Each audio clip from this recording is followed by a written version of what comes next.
Hey everybody, hey everybody, welcome back to The Varied Life. I'm Steve, the retired hobby tech guy. And today what we're going to end up doing is talking about part 2.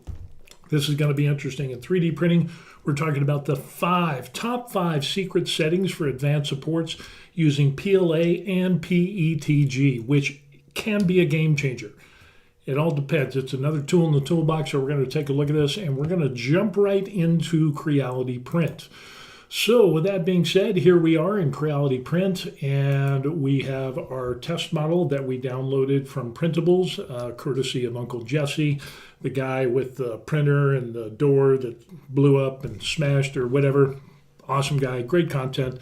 Hats off to him for all that he has done to get me interested into 3D printing, because he's one of the reasons I'm here. So anyway, with that being said, we have this test model here that we're going to be taking a look at, and it has some overhangs on there, and we're going to test our support settings. We're going to do our support interface settings, how many layers. We're going to do some other things, the top 5 secret settings that I don't see a lot of people doing, that I've been playing around with for the last day or so, and I found some cool stuff, and I think you'll think it's cool as well. But I'm also open to more tips and tricks. So if I'm doing something wrong, let me know, but let's jump into it. So normally what you would end up having is your material. You would print it in, say, PLA, which is the most used filament out there. But with that, people do their supports and so on and so forth. But when we bring PETG into the support raft interface layers, those supports come off like meat falling off a good barbecue bone. And if you look at my previous video, you can take a look at that and you can see, and we're going to revisit that a little bit, but we're going to go into these top 5 settings. So with that, let me see if I can make this a little bit bigger, so that way y'all can see what I'm doing here. And I think that is, can we get that just a tad bigger? I think so. The joys of live video. So anyway, what we ended up having is when we take a look at our model and we go to the support tabs over here, we enable supports, and obviously this model needs support because of the severe overhangs. What I ended up doing is setting it to tree auto. The default style is default. You have some other options there: slim, strong, hybrid, and organic. We left the threshold angle the same. Then remove small overhangs, left all that. Again, in the previous video, we talked about our support and raft base is going to be PLA. So the supports that are made, the raft, and the model itself are going to be PLA. But when we get down here to our support raft interface, that's where we change that from PLA to PETG. And we got some pretty cool results. So while that's a minor setting, I guess you could say this is the top 6, but I already told you about this one here. But let's go down into the advanced section, because that's where we're going to make some money. We go down here to our top Z distance. We're going to set that to 0. 0 to hero. And our bottom Z distance is going to be 0.2. Our base pattern is going to be normal, and we're going to set it to a rectilinear grid. We have a bunch of different options, but the rectilinear grid, say that 5 times fast, seem to work out best. We keep base pattern spacing the same, pattern angle 0. Top interface layers, we set that to 3. And I think that's going to help, at least it seems in my experience, in the short experience that I have. It seems to work out well. That'll give us 3 layers between the support, the interface layers, we'll have 3 of those, and the model. Our bottom interface layers, we're not worried about that because the model is resting on the build plate, so we don't need that. Our interface pattern is going to be that rectilinear interlaced. And I chose that because it interweaves, and I'll show you. It looks pretty cool. Top interface layer spacing is 0.2. Now, when we get into this, let me show you what we're talking about, and I'll show you specifically why these settings seem so cool. So we go down here, and of course we got to slice or preview the model first, so we'll do that. And now we get to where we see what these changes actually did. So we get down here, and the first thing that we end up seeing, we'll just use the arrow buttons, we can see that we've got, let me bring this in to get you the best possible angle. Okay, I think that's good. And what we can end up seeing as we use our arrow buttons, it'll put a little bit of the PETG onto our support trees. And there it goes with another layer. We can see on those small ones indicated in black, and then it'll do a third layer of that. As it continues up, and we end up getting to a place of where now, wow, we're putting in more PETG layers. Again, this is going to make support removal it's going to be super easy. You're going to snap this off your build plate and the supports will basically fall off. So with that, we've got 1 layer, we've got 2 layer, and we've got 3 layers. And with that, since we put that 3 layer, we've got a good separation. And with the distance that we have on that, what we end up with is minimal amount of distance between all of this, so we don't get the sagging and the waves when we print our material for the model, that overhang, the first layer of that overhang. So yeah, that's what we're going to end up doing here. So we continue up with that. It'll go ahead and put that into play, and then it'll start filling in the rest of that. So yeah, this is going to be pretty cool. So we're going to send this over. And again, these top 5 secret settings are not only the one previously, setting our support interface, raft interface to PETG. Top Z distance is 0. Base pattern normal is rectilinear grid. Top interface layers are 3. Interface pattern is rectilinear. And the top interface spacing is 0.2. And when we get into this, it says that that is, come on, give me the little blurb. The spacing of interface lines. 0 means more solid interface, parameter name, support interface spacing. So the spacing of that, I guess that lattice of the rectilinear grid that we have, it would make the spaces between those smaller if we reduce that number. And of course, the spaces would get bigger if we bump those numbers up. But I think we're just going to start with this right here. And previously that was 0.5. So we took this down to 0.2. And let me go back to 2. 2? Can I get a 2? I got a 2. Okay, so there we go. And then when we preview the plate and slice it up, it is ready to go. So what we're going to end up doing is we're going to send this to the build plate, to the machine, the Creality K2 Plus, with our CFS. And with that, we're going to take a look at some of the details that come out and get a more in-depth look on using these top 5 secret settings for advanced supports using PLA and PETG, and how it can be a game changer and another tool in the toolbox. Now, through the advancements of editing and recording, and even though we're live, I just so happened to have me a build plate of the completed model. Yeah, I printed out ahead of time. So what we're going to end up doing is we're going to do a little bit of moving around here. We're going to turn some lights on, and then we're going to turn another light on. And we're going to get back to you. And now let's take a look at the details on this. This, I think, is going to come out really well. Let me see if I can get this in focus. Everything's square, and I think we're good to go. Yeah, this is our model.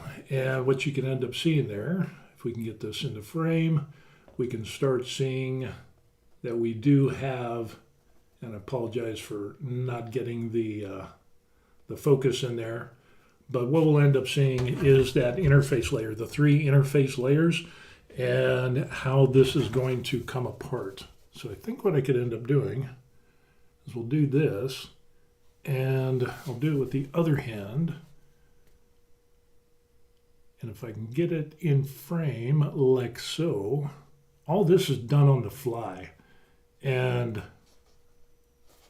let's see if we can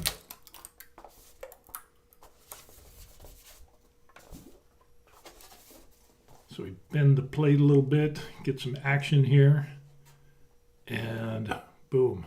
So those two, those two automatically came off.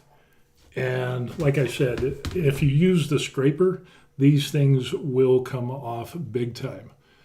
And so there we've got our interface layers that we can see. If this will focus.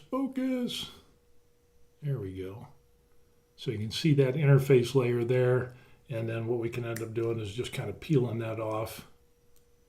And boom, there we go. Let's see if we can get a little bit of a, got the light in the way, but you can see there's very minimal scarring. And those little bumps on there are actually, those are just the from the model. So what we're going to end up doing is let's take off this one here. Oh, that comes out good. And let's do this one. And you can see that just falls right off. So I told you it's like good barbecue. It just comes and falls right off the bone. And yeah, look at that. That came out in focus. Don't you love the live videos? Yeah, so we can see that pattern there with our three layers. And we'll take this one off, and look how easy that came off. So yeah, kind of good. And then the only thing we have to do is just get a little bit of post-processing. Now this is interesting because we're getting a little bit more adhesion than we did on the previous models, which is interesting. So I have to clean this up a little bit.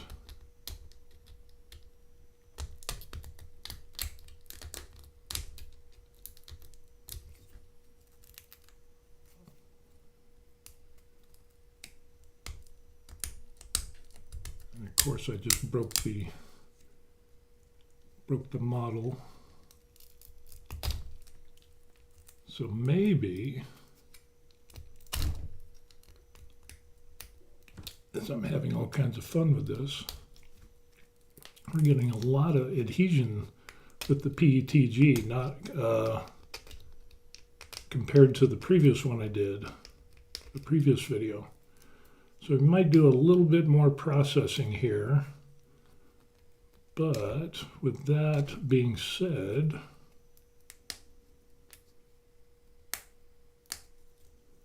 we end up with some pretty good surface area.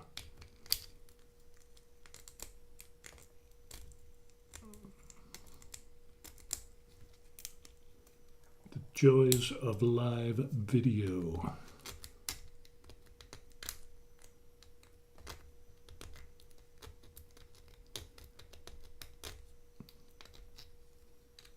So I don't want to belabor this too much. But what we can end up seeing here is, again, the surface area of our model. And aside from the scraping that I had to do on there, we got some pretty good results. So we might have to play with this some more in regards to the settings. But on the previous one that I did, these came off really, really easy and didn't have any problems. So again, it's a little bit of a science here, but you can end up doing your settings. Oh, there we go.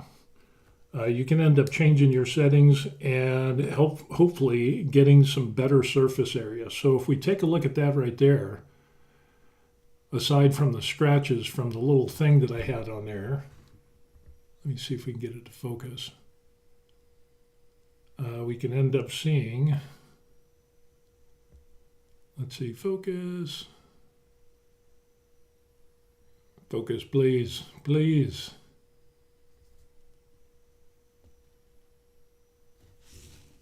Maybe it'll work like this.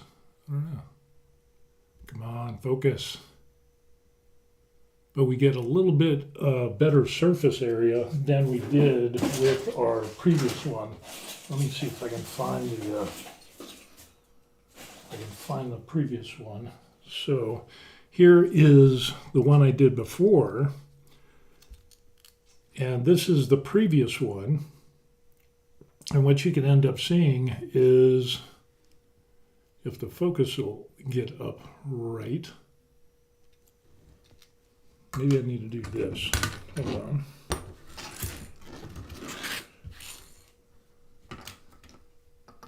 So this is the one that we just printed out. And we'll take a look at that. And then we'll take this one over here is the one that we did with the previous setting of just putting the PETG interface and nothing changed. So what we can end up seeing here, and this is actually what I wanted to get at. Why is this having such a hard time focusing? Before I didn't have this problem. But on this, what you can end up seeing is that we've got more of a wavy pattern, and you can see the individual lines versus this one here, where we end up, maybe if I bring it closer. There we go. There we go.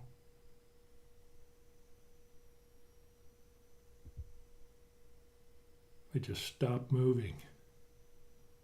So we can see on this one here that we have more of the lines.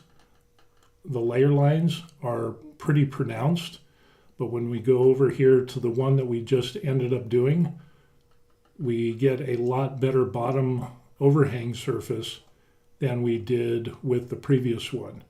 So even though it took a little bit more off to do the post-processing with this, what we found out is that the top 5 secret settings of advanced support PLA interface, whatever hoozy thing that we're talking about, what we found out is that we can get a better surface area on those overhangs than we did with just using the straight PLA minus the 5 top secret settings. So yeah, I'm going to have to play around a little bit more with that to do some more testing, but definitely if you're looking for some great underside for your surface areas underneath your model, and you don't want it to be kind of lined out. Let's see if we can get it here. So you can see those individual lines, and that's where we just use the PETG surface raft interface, and the supports came off like butter, but we still have all of those lines on there. And then when we printed out this using PETG with the top 5 super secret settings, and what we can end up seeing here is a big difference for that underside layer. So we can see that. And aside from my scratches on there, we've got a better surface finish than what we did with the other one, scratches aside. So probably using the wrong tool for the job. What are the odds? So anyway, those are some settings that you can play around with, and maybe the settings for the top interface spacing, maybe I need to play with that some more, because we set that from 0.5 and I set it down to 0.2. So that looks pretty good. And it's got a real good surface area. A real good surface area. So again, I'm kind of wondering, of course, the smaller, and again, just so that you can see that, the smaller holes in that rectilinear grid for those 3 support layers is something, there's something to be said for that. So yeah, that's what we got going on. So yeah, some more playing around. The rectilinear grid seems to work out pretty good. I guess that is the one I would choose. You've got a bunch of different settings, so let's take a look at that and kind of do a short review. Let me get this camera out of the way so I can read what's going on somehow, some way. There we go. So when we get back to our settings here, and there we go. Again, what we're taking a look at is our advanced settings under the raft layers. And again, we've got that. Top Z distance is 0. Now, maybe with that, maybe the top Z distance needs to be set a little bit better. There needs to be some space because previously that was 0.2. So I might take this down to 0.1. I think that might be my next step, and I'll run a test. I won't do it here, but I'll do that in my next test. The other thing we end up having is now now we get the spinning circle of death. Yeah, it's freezing up on me. It happens sometimes with Creality Print. But what we ended up with, the base pattern is normal with the rectilinear grid. That seems to be working out the best. Top interface layers is 3. So that way we've got a good separation. I don't know, maybe I'll take that back down to 2. And then the interface pattern, again, top interface spacing, 0.02. I think really it'll have to come down to, that top Z distance and setting that to 0.1. Oh, there we go. So the top interface layer is 3, interface pattern rectilinear. Again, we've got a bunch of different options. The rectilinear seems to work the best so far for me. And then the top interface spacing, which if we take a look at that, is 0.2. Again, that used to be 0.5. So let's see if this will pop up. The spacing of interface line 0 means solid interface. So the smaller the number, the better the condition, or the more solid of a surface, finer surface, cleaner surface on that overhang is going to be a result of that number. But again, I think what I'm going to have to go down and do is adjust that top Z distance. And the top Z distance, maybe we can reduce that down to 0.01 and run this test again and see how it goes. So yeah, some pretty cool stuff that we got going on here. Testing in the lab, if you could call it a lab, here at the Varied Life, doing some cool stuff, and thought you would be interested in seeing this information, those top 5 secret settings, because it gives you more flexibility and at least changing the condition of that overhang on whether you want it to be, kind of, let me see if I can put this in a way that will show.